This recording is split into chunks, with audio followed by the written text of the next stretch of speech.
We're staying on top of the developments down south from New Orleans. Actually, let's take you live right now on Bourbon Street. This is in the heart of New Orleans French Quarter. As you can see here, it is completely empty as crews there. They continue to clean up from yesterday's attack. Right now, at least 15 people are dead, dozens more hurt after a truck plowed through a crowd of partygoers on the street here. Now, that driver was killed, but this morning, federal investigators, they still have a lot of questions. Good morning, everyone. I'm Colton Bradford. And I'm Bianca Beltran. Federal investigators say they do not believe that the driver acted alone. We'll show you a photo of that driver, a 42-year-old Army veteran from Texas who is an American citizen.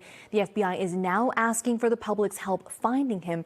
Now, they want anyone who had contact with him over the last 72 hours to call this number you see here on your screen. Okay. Now, as we welcome you in this morning, everyone, we are expecting an update on that investigation. And when it happens, we're going to bring it to you here on NBC Boston in a special report. But for now, we have team coverage on this New Year's Day attack. And we are hearing from local security experts about the nature of the threat and the steps taken to keep us in the Bay State safe. But first, we want to go to NBC's Jay Gray on the ground from a report in Louisiana. Well, there is still an active investigation going on here in New Orleans. We are on Canal Street in the middle of what's usually a bustling street. Here it is shut down. So is this area of the French Quarter behind us, Bourbon Street, where all of this took place as investigators continue to work through any evidence they can find and try and piece together how and why all of this happened. It's an investigation that is also taking place in Texas, the suspect's home being searched by federal agents there, and an Airbnb, a home rental here in New Orleans, also being looked at as a place where possibly some of the explosive devices were built, and perhaps a place where the suspect worked with other accomplices. The FBI saying that they're not certain that he acted alone, and so they're trying to figure out exactly who he may have been working with.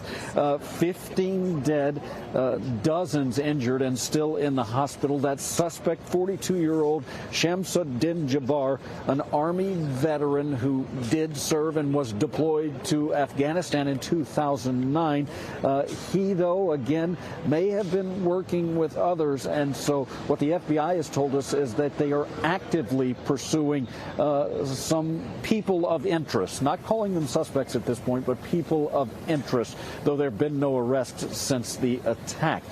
All of that going on while, after being postponed the night of the attack, the Sugar Bowl, which is a part of the college playoffs, is set to take place here later this afternoon. Some have pushed back, saying there needs to be more time, but the superintendent of police here in New Orleans says this city is ready to host that event.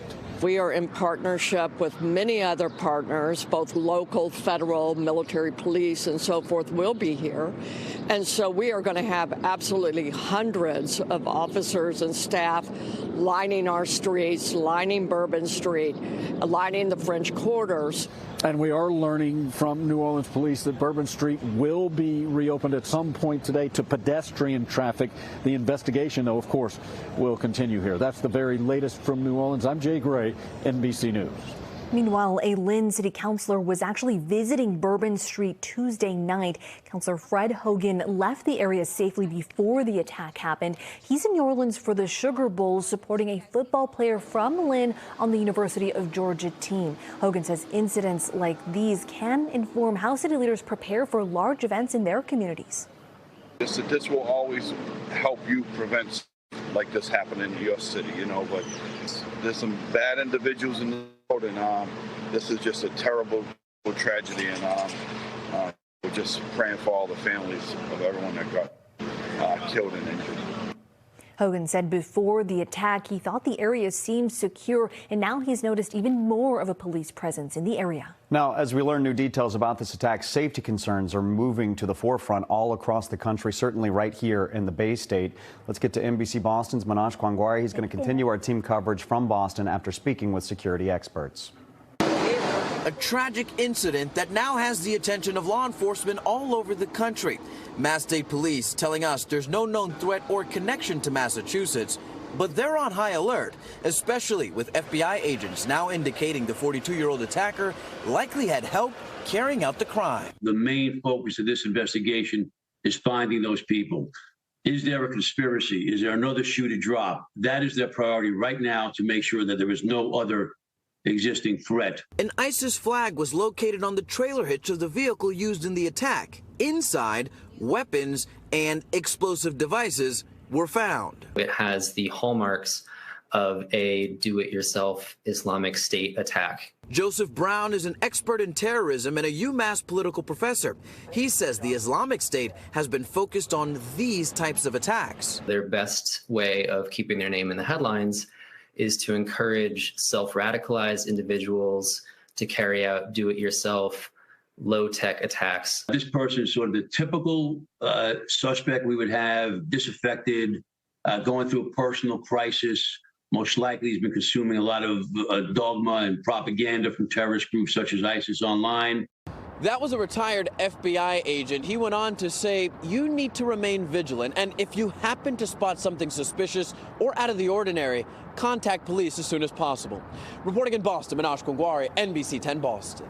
Now, the Sugar Bowl game between Georgia and Notre Dame has a new kickoff time at the Superdome following the attack. The quarterfinal playoff game was originally scheduled for 8:45 last night, but now it will kick off at 4 o'clock this afternoon, and authorities are increasing security measures to head off any potential threats. There will be drones overhead and extra barriers around the stadium. The security level for this game will be similar to that of the upcoming Super Bowl, which the city will host in February. Be sure to stay with us here on NBC 10 Boston for continuing coverage on this story. And if you're not by a TV, you can get the latest updates and reaction by heading to our website, NBC10boston.com, or you can download our free news app. Well,